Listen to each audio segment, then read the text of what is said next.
Hey everyone, it's Andrew Klavan with this week's interview with Archie. He's an associate professor of ancient Greek philosophy at Colorado State University, but we're not going to be talking to him too much about Greek philosophy. We're talking to him about his new book, The Virtue of Color-Blindness. This is really an interesting subject to me because until recently, the goal of a colorblind society was a goal shared, at least in lip service, by just about everyone who called himself an American. Slowly at first, and then very suddenly, all that changed. And now anyone who isn't willing to condemn himself for his whiteness and hire someone else for his blackness is deemed a bigot, which is to say that racism has become anti-racism and non-racism has become racism. So Archie seems to me to be taking an axe to that point of view, which I think is none too soon, in his new book, The Virtue of Color-Blindness. Thank you so much for coming on. Andrew, thanks for having me. I'm excited to speak about such an important topic with you. It is a really important topic. Can you, before we get into it, can you tell me a little bit about your background, where you came from, where your ideas were shaped, and how you became a classic scholar? Yeah, so I teach at Colorado State University. I was raised in Colorado, followed my sister who wanted to be a vet, followed her to Colorado State University. They have one of the better vet schools. I was introduced to some fantastic professors at Colorado State University. I mentioned this in the book, in the chapter Potatoes. It was Bill Hervey. He was a Cornell Straussian. I took his political theory course as an undergraduate, did quite well.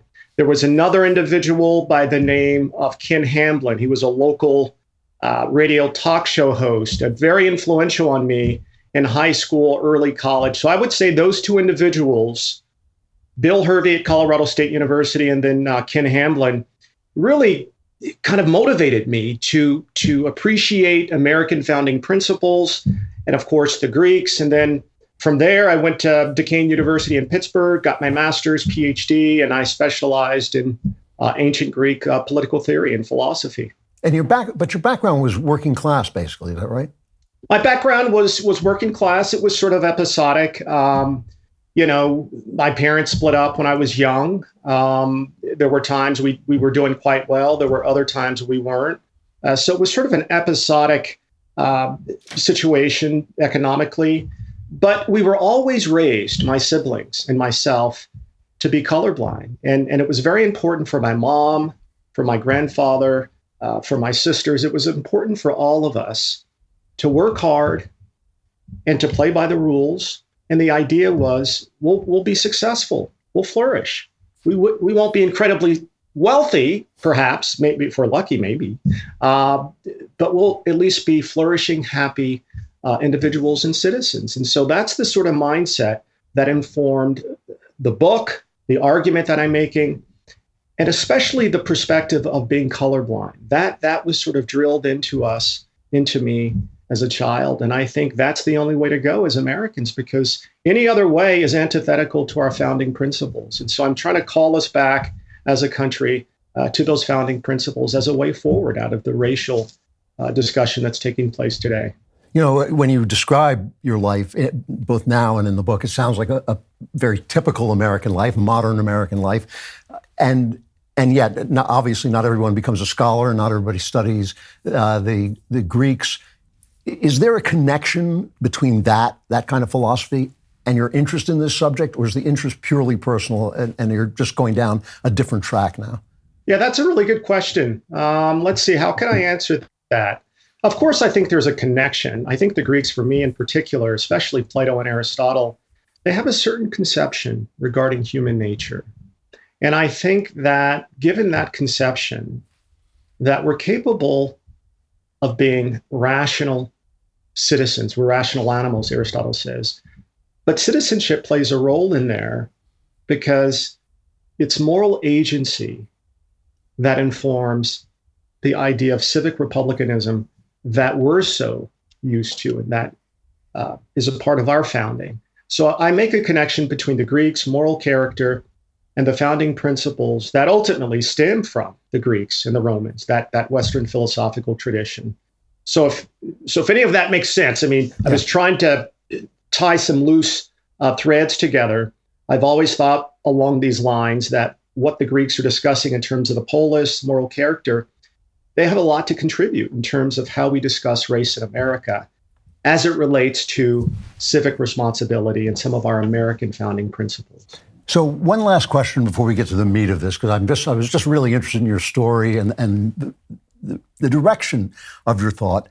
This book is essentially written to conservatives, who I think, at least the conservatives who I consider conservatives, my cohort of conservatives, already agree with you. I mean, we think that this is a disaster. I think that this is a disaster, the current idea that in order to be anti-racist, you have to be racist. The first time I walked into a college and saw segregated cafeterias, I mean, being my age, having seen segregated cafeterias the first time, I didn't like it then, and I don't like it now. But why are you specifically addressing conservatives when they're kind of already on your side? Yeah. Someone else asked me that. Well, I think the idea of being colorblind is now a conservative issue. Yeah. I mean, when you think about it, I came of age in the 80s. I was raised in an environment in which to be colorblind was taken for granted. And at that time, I think it was perhaps the liberals, or maybe it was straight down the line, both liberals and conservatives took it quite seriously. Somewhere along the way, I would say in the early 90s, with the emergence of multiculturalism, that politics of recognition, we started veering towards the idea to be colorblind is to be racist. And I find that to be appalling. And so I think conservatives in particular, because of temperament, because of beliefs, there are certain institutional values that they take seriously, that I take seriously. And so here I'm talking about the family in particular, and I have a chapter on the family. So I would say I address conservatives in particular because the institutions that will save us tend to be championed by conservatives for the most part today. And so when I wrote the book, it was important to me that I specify which group in particular might get more out of what I'm saying versus another group. And so for me, I think conservatives, but ultimately, my argument is addressed to both conservatives and liberal, those who might not even consider themselves to be that political. But I do think sort of the traditional values, the traditional beliefs that have informed the conservative tradition, those traditions are in a position to help us through this morass of race. And so, again, that's why I think it's important that conservatives be a part of that conversation. So you call the book The Virtue of Color-Blindness. How do you explain the virtue of color-blindness to somebody who doesn't believe in it? So how I explain it is when we think about the ascriptive quality of race, it's merely external. Now, it doesn't mean that we're blind to people's ethnic backgrounds or we don't see their race. That's absurd. But we don't attach moral merit to that ascriptive quality. We don't attach moral merit to race, either the possession or the dispossession, right? So if you're white, if you're black, we're not going to attach moral merit to it. But what we've done today is we say people of color, African Americans in particular, are victims, whereas white people are victimizers. And so we do just the opposite of what our tradition has told us we should do, or at least what we fought to do as a country. So what we're doing is we're putting people into groups. We're deeming them to be bad and other groups to be good. And if you believe that, and if you believe America is systemically racist, then it's okay to discriminate against other people for the sake of correcting for this or for that. And I think it's all done today, for the most part, in the name of Black Americans. And so it's almost as if we're being used as pawns. And even by those who are in the Black community, they recognize what they're doing. And so I think my book is a call to arms to say, hey, we need to be aware of the fact that there's some ulterior motives going on from those who are advocating these racial ideologies. But there's a way around that if we reacquaint ourselves with a tradition in which our country was founded in, right? Abraham Lincoln speaks about a new birth of freedom. We're going to ground the American collective identity and this idea of constitutionalism, equal before the law, property rights, and not just those constitutional issues, but, the collective identity as Americans, this new birth of freedom, puts us on a path to rediscover what animates us as Americans. And so we've gotten away from that completely. What predominates in the public square today is a narrative about race that's antithetical to those traditions, to those principles. And so morality, virtue, all of that has to play a part in rediscovering what we have in common as Americans. All right, I told you I tried this Beam's Dream Powder, which really does help you sleep, and I don't sleep at all, but it really did put me out. It contains a powerful, all-natural blend of ingredients, including magnesium L-theanine. I don't know what it is either. I just know it works. It's not just your run-of-the-mill sleep aid. It's a concoction carefully crafted to help you slip into the sweet embrace of rest without the grogginess that often accompanies other sleep remedies, which is very important to me. Sleep is the foundation of our mental and physical health. You must have a constant nighttime routine to function at your best. Today, my listeners get a special discount on Beam's Dream Powder, their best-selling hot cocoa for sleep with no added sugar. It's now available in delicious flavors like cinnamon cocoa, chocolate peanut butter, and mint chip. Better sleep has never tasted better. Just mix Beam Dream into hot water or milk, stir or froth, and enjoy before bedtime. I enjoyed that froth thing. They probably should have taken away from me. But if you find yourself battling the bedtime blues, give it a shot. Your weary self will thank you. If you want to try Beam's best-selling Dream Powder, take advantage of their New Year's sale. 40% off for a limited time when you go to shopbeam.com/Klavan and use code Klavan at checkout. That's shopbeam.com/Klavan with my promo code Klavan for up to 40% off your order. Who writes this? They tell you how to spell Beam. Anyone can spell Beam. How do you spell Klavan? That's the important question. K-L-A-V-A-N, there are no E's in Klavan. You talk about the ulterior motives of people who push another point of view. I mean, I have to tell you, to someone like from my age group looking at this, it's kind of appalling. I mean, we all remember Martin Luther King's I Have a Dream speech, and the guy was obviously a brilliant orator, but the idea there was so basic that there was no getting away from it. You really had to put forward a genuinely ugly idea just to oppose it because it was so inherent in everything that Americans believed. So how did we get from there to this idea that that was a mistake, that essentially was the opposite of what we should be doing? Yeah, I really do think that with the death of George Floyd, many of these ideas that were already out there, I mean, they were in the classroom, really jumped from the classroom, if you will, into mainstream public discourse in a way that we hadn't seen in our past, unless you go way back. And there we can legitimately speak about systemic racism. But having progressed so much until the recent events, Ferguson, I think Floyd in particular, those ideas have reemerged in a way that is quite detrimental. So I think that the trend from the 80s to the 90s, as I mentioned, multiculturalism, those ideas were there. In fact, when you go back and you look at some of the discussions in the Black community in the early 19th century, those same discussions were there, whether or not America was racist, systemically racist, and some of that was very much legitimate. But the idea back then was, should Blacks immigrate, right?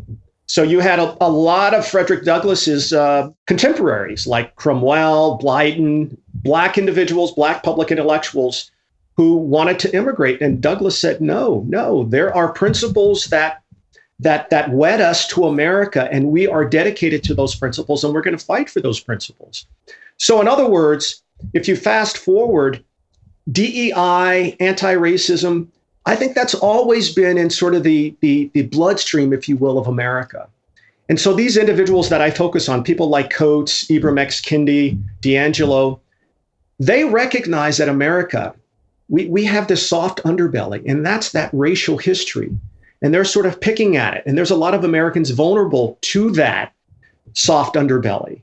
And I think that you have people in the legacy media You have different interests, as I mentioned, ulterior motives of some groups who want to pick at that scab, and they recognize that they can get power and legitimacy through that. And I think, again, with the death of George Floyd, all of those ideologies rushed to the fore, became predominant in the public square, and that's what we're dealing with today. So I think it was sort of a gradual change, and then we had these galvanizing incidents, and what we're seeing is the destruction of it. I mean, it's been awful how it's taken over the primary, the secondary, the post-secondary, even in corporate America. The fact that we're going to have a black national anthem at the Super Bowl. Yeah. I mean, I understand. When I would be invited to church with family members, when I would visit Missouri, we would sing "Lift Every Voice." We would sing it. It was in a communal setting. It was inspirational, but we have one American national anthem. And so why are we privileging this other anthem, which really emerged at the beginning of the civil rights movement, as if Black Americans haven't made any progress whatsoever? So there's no need to have this Black national anthem sung during the National Football League. Yes, it can be sung in communal events at church. It's just divisive. And so, but it's all a product. It's part and parcel of DEI, anti-racism, this whole sort of movement that we're dealing with. And that's what I try to address in the book. It's incredibly off-putting. I mean, I'm a football fan, and I find that aspect of the kind of, NFL's attempt to get every nickel they can out of every person they can. I find it very off-putting, because when my neighbor comes to me as an American, as a fellow American, no matter what color he is, and says, your principles as an American are being violated in the way I'm being treated, he's appealing to something that brings us together, and I have to then confront that and ask myself, is that true? Is this guy not getting what I'm getting out of the things that I believe in? But once you say, well, we're an actual different entity, then my feeling is, well, everybody's got problems. I can't solve the problems of Saudi Arabia. That's right. A whole different thing. It's a real turnoff. On the other hand, just to play the devil's advocate for a minute, you mentioned this idea of systemic racism, which is the idea that the racism is so networked into the system that even if you are not a racist yourself, you are participating in racism. Now, I don't have sympathy with the idea of systemic racism today, but that idea that something can be systemic does seem to me to have some kind of weight, because when I look at, for instance, the legacy media seems to me systemically corrupt, and there are many good reporters out there who are corrupted simply by being in the legacy media. Are white people, especially old white people like me, are we just so complacent that we just don't see the systemic racism? Or in fact, it just seems to me that has been virtually destroyed. Am I wrong? Am I missing something? No, I think you're right. I mean, when you look at other groups, I mean, we're talking about high-profile minority groups, right? Because they want to argue, because America is systemically racist, people of color suffer, right? But when you look at Nigerians, right, they're pretty dark, right? Yeah. Nigerians. Yeah. When you look at West Indians, Nigerians in particular are interesting. I mean, they're the amount of money that they make is right up there below Asian Americans. They excel in America. Now, the opponents argue, well, they come to America with a certain middle-class culture. Okay, but we're still talking about the fact that we have these visible minorities, these Black Americans of Nigerian descent, who are doing quite well in terms of family formation. You go down the line. And so the idea that America is systemically racist against Black Americans just doesn't make any sense. It's culture. When you look at the Black family, the fact that 70% of Black children are born to a single parent, of course you're going to have disparities. Of course. You look at the work of Thomas Sowell. I mean, it's been documented quite extensively. The Black family was intact for a long time. You look at prior to the 60s. And so the idea that America is systemically racist just doesn't hold empirically. I mean, again, we can look at other groups. And so, but you know what, though? The fact that we're arguing this, the fact that the whole issue of DEI has been nationalized. I think it's a good thing because now we're starting to see exactly what we're dealing with. The fact that the supposed Black national anthem will be sung during the Super Bowl, I think that really will allow Americans to reflect on what we're being taught in terms of this idea of systemic racism. And I think they're going to see it doesn't hold up. It just doesn't hold up empirically. You know, not to pick on the NFL, but the other day, the new head coach of the Patriots, Jared Mayo, who's Black, was asked about being colorblind. And he said, if you don't see race, you can't see racism, which is kind of a bumper sticker slogan of the DEI crowd. And it's one of those, like most bumper sticker slogans, it kind of sounds good until you think about it. How does that miss the mark? If I don't see race, I can't see racism. Yeah, my nephew sent me this. I hadn't seen it originally, but he said, well, what do you think of this? Because he knew I wrote the book. I sent him a copy of the book. So if I remember correctly, he said, I think it was Gerard. He said, if you don't see race, you don't see racism. And so the implication there is that those who are pushing colorblindness are naive. They don't see race. It's not in a literal sense that you're colorblind. I mean, of course you see race. Of course you see people's ethnicity. But again, the issue is, what do you do with it? Do you judge a person based upon their race, their ethnicity? No, you don't. You give them time to show who they are, their character. And then at that point, you can determine whether or not you want to deal with this individual or these individuals. So the idea that if you don't see color, you don't see racism. Well, if you see color too much, you're going to see racism everywhere. And that's exactly what we get from those like Coates and Kendi. But there's a whole mentality out there who, in fact, they do see race everywhere. They see racism everywhere. And that mentality needs to be defeated. And one thing that I do think becomes so significant in terms of that idea of systemic racism is the fact that families, in particular, young Black children, are being taught this. That's a type of child abuse. And what makes it even more frustrating is the fact that, you know, when you have 70% of young Black children being born into single parent families, it makes them vulnerable to these racial ideologies. It makes them very much vulnerable to the very ideas that are opposed to what it is to be an American. And so I think that the family plays a tremendous role in terms of making the young susceptible to affinity groups, because there's a sense of lost identity. And often, at least in the Black community, it's a lack of a father. So I think there's a lot of loose threads that are connected to this whole idea that America is systemically racist. And I think the family plays a big part in that belief. You know, there's a writer named Charles Murray. You've probably heard of him. Right. Yeah, and he's certainly not a hateful person, but he does believe in kind of this genetic determinism, and he believes that we should be colorblind. But he says we're just going to have to get used to the fact that there are going to be more, you know, white executives and scientists and more Black bank tellers. Now, genetic determinism doesn't really play for me. It doesn't really work. But what do you say to people who are concerned that that's the result of colorblindness, that colorblindness just ends up with the world being fair and unfair and nobody caring? Yeah, I'm familiar with Charles Murray. I've never been convinced by his argument. I think he's a bright guy, read the bell curve.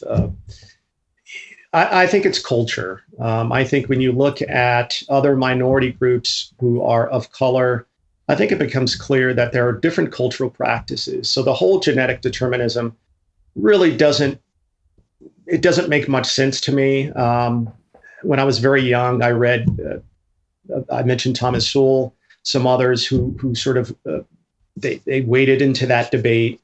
And I've always found the cultural argument much more appealing. I mean, obviously, I'm African American. I see the differences in terms of culture and how education is viewed, how the economic system is viewed, how saving money is viewed.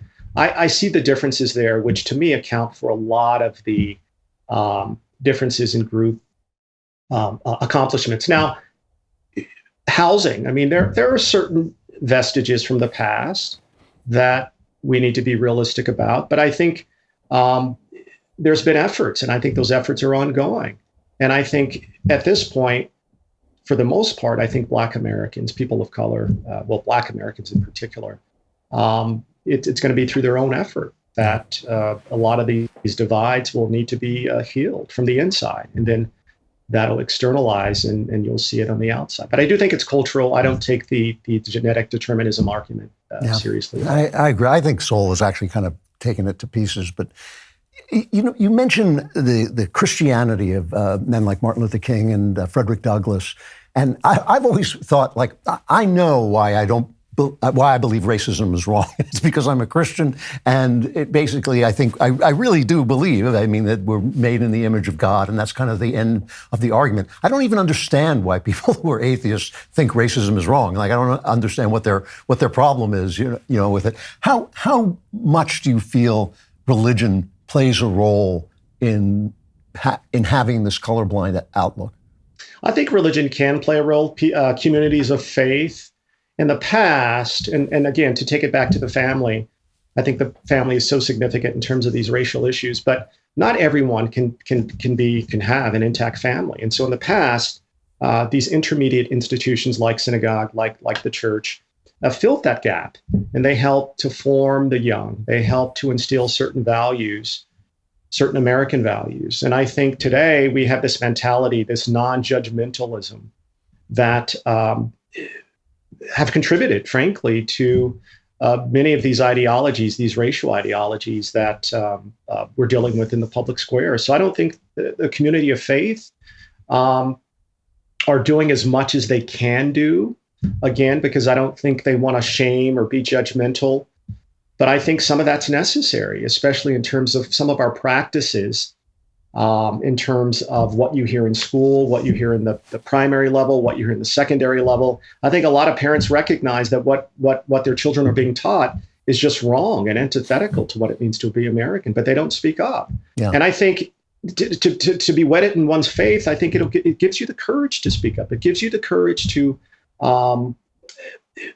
point out things that others don't want to point out. And I think, there's been a dereliction of duty in terms of the community of faith, not across the board, but I do think they can play more of a role in terms of getting us back on track. When you look at this situation, some of the things you talk about are very intransigent. That fatherlessness, the collapse of the family, collapses of churches and all this. Where do we begin? Even now that it's even infiltrated corporate America, which just basically kowtows to whatever they think is going to, hurt their business or help their business. Where do we begin to make this argument, and how can we be effective in fighting this trend? Yeah, I mean, I wish I had the answer. I mean, I could only sort of speculate, which I do in the book, as to how we can sort of get back to that righteous path, if you will. I think in corporate America, I think that's subject to the whims of the market. I think wokeism doesn't contribute to the bottom line. I don't think it's going to last long in corporate America, these DEI policies, et cetera. So I think that's simply episodic. I think where it's most important, or at least it's been most detrimental, these racialist ideologies, is in the schools. Mm. And I think that the best way forward there, and this is quite simple, is for people to speak up. I think there's a lot of people who agree with us. I have colleagues who say they agree with me, but of course they pull me aside and they say, I agree with you. They don't want to speak up. It could be for professional reasons. It could be for other reasons. They don't want to be ostracized or considered to be racist. And even colleagues of color agree, but they don't want to be ostracized. So it's quite simple, but I think that in our schools, in our churches, in our synagogues, we have to speak up, because I think it's intuitive that we should judge people according to their character, not their color. And so I think if we speak up, the societal incentives will change such that other people will be encouraged to speak up. So that's why in the beginning of the book, I say, well, perhaps it's natural to marginalize, to be subject to our base instincts. And this is why it becomes important that institutions have the right sorts of incentives to keep us on track as Americans, as people. And I think you need the right incentives. And so speaking up, I think, will get us back to that, hopefully. As a professor, do you come under fire for these ideas for a book like this? Well, we'll find out. It was published on the 2nd of January. I mean, so far, I mean, it's fine. I mean, my department, there truly is intellectual diversity.